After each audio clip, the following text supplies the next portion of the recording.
gente já fez, né? No ano passado deu tudo certo.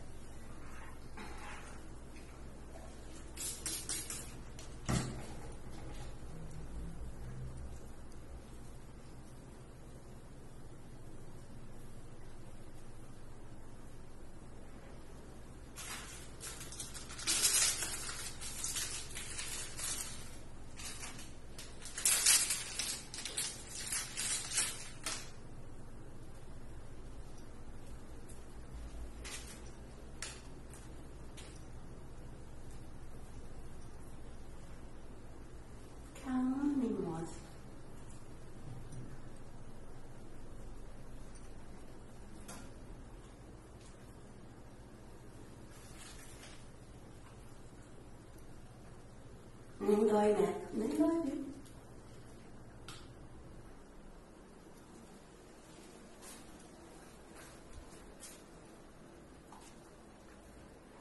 Aqui na Pet Piccoli, a gente sempre tem coletado sangue com scalp, porque eles sentem muito menos desconforto.